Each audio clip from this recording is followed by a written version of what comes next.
Hello guys, welcome back to a new part of Core Java tutorial. In today's episode, we are going to learn about threads in Java. So threads are very important in the case of a programming language. So today's most modern applications are all based on threads, and even the processor technology is also based on threads. So while creating today's applications, it's very important to consider threads. So if you are creating such a most complex application using thread, you make sure that the programming language used for creating such application must support multi-threading. Of course, Java is such a wonderful language that has the capability of multi-threading. So in this part onwards, we are going to learn about how to handle threads in Java. We can define a thread as an execution path of a program. That means we can define the execution flow of a program as a thread. So of course every Java program contains threads. That means already we work with the threads in Java. So in this program also here there is a class called thread demo, and that class contain a main method. So while we are running this program, of course this program also contain a thread. That means there is here in this program there is only one class present and there is only one method present, which is the main method. So here the thread is the main method. That means the program executes from the main method. So the execution flow of a program is actually controlled here by the main method. That means we called main method as a thread in Java. That means whether a Java program, whether it is large or small, it contains at least one thread. That means the main thread. Also, it can be possible to create any number of threads in a program. You can add any number of threads into single Java program. So every Java program contains at least one thread. That thread is called the main thread. Okay. Java contains a class called thread for handling all the thread handling function. It has the thread class contain a number of methods for handling threads. So here in this part I will introduce you some basic methods or basic functions used for working with threads in Java. So here there is a method called the main method is present, and I already say that in this program there is only one thread present called the main thread. Here I am going to control the main thread using some methods available on the thread class. Of course here in this class contain only one thread called the main thread. So if I want to control that main thread, I need to create an object. I want an object for controlling that main thread. So for controlling the main thread or working with the thread in Java, I need an object or instance of thread class. So for controlling the main thread here, I am going to create an instance or object, not an object, is an instance of thread class here. So here I create an instance of thread class which is t. Okay. So in thread class there is a method called current thread. By using that method you can get an instance of current thread. In the case of our program, here there is only one method called the main method, and here the thread is main thread. So for controlling or for working with that main thread, you need to get an instance of that main thread. So here I already create an instance of the thread class. So now I have to assign the instance of this thread into this instance variable. So by using a method on the thread class called current thread for getting the instant of the current thread. So here I call the thread class again and call that method called the current thread. Okay. So now here we got an instant of the main thread. Okay, that means now we have the object of the current thread. Now we can control or work with this main thread. Here I am going to print out that object.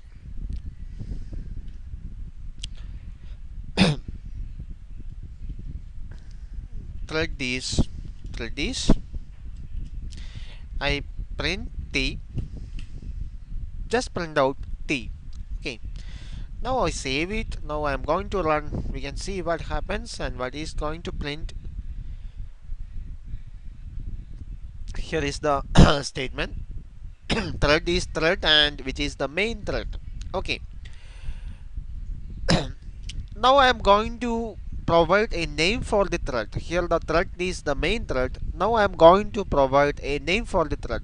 For naming a thread, you can use a method on the thread class called setName. By using the setName method, you can easily change the name of a thread, or you can name a thread using the setName method. So here I am going to provide a name for the main method. So I using that object t dot, there is a method called a setName, and I change it into my thread. Okay, so in this statement I change the name of the thread into my thread. Here I am going to print out the new name. New name of main thread is. So for getting the name of a thread, there is another method called getName. You can set the name for a thread using the setName method, and you can get the name of a thread using the getName method. So t dot getName. I save it again. I am going to run it.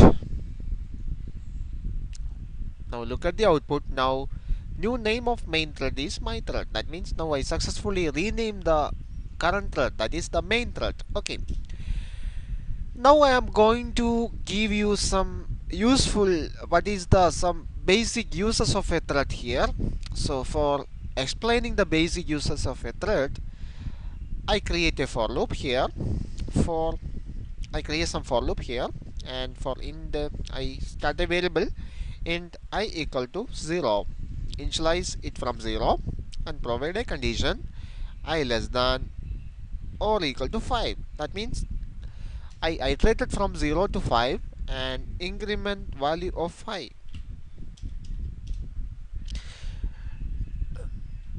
What is here?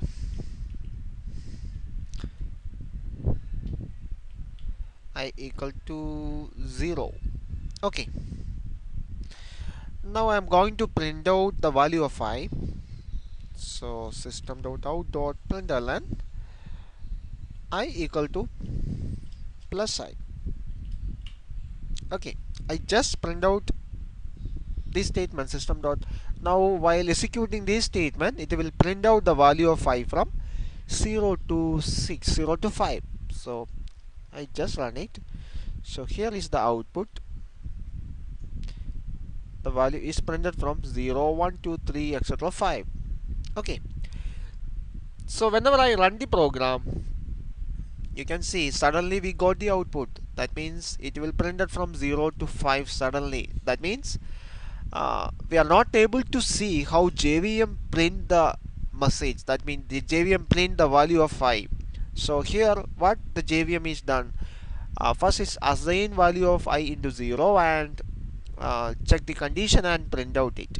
Again go to this update statement I plus plus, that means increment the value of y, and again come back and print it again. Again go to the updation and again print it, and also check the condition. Okay, that is the process. That means we are not able to, the processor is very fast, we are not able to see the execution flow or execution path of that execution path of that expression or statements. So by using a thread, you can easily pause some execution flow of a program. So if you want to how the JVM is print out the statement in step by step, you can easily pause that execution flow using a method called the sleep method. That means by using the sleep method, you can easily pause the execution flow of a program into some milliseconds or some nanoseconds.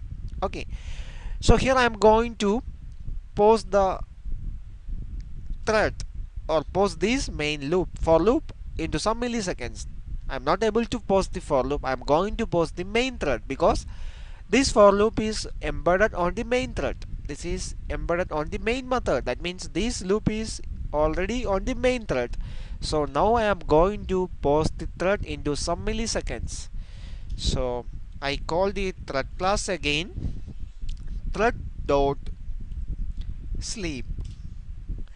and provide 1000 milliseconds. That means here I sleep the thread for 1000 milliseconds. Now we can see how JVM print out that message. That means there is some little pause between the printing statement. Of course here is an error because we have to put this into a try block because it may cause an exception.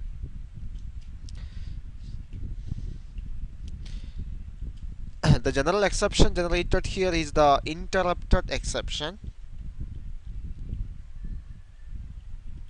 Interrupted exception.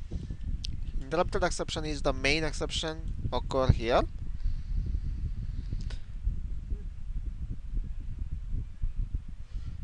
Interrupted, there is some spelling mistake.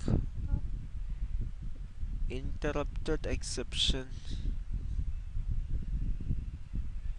Interrupted.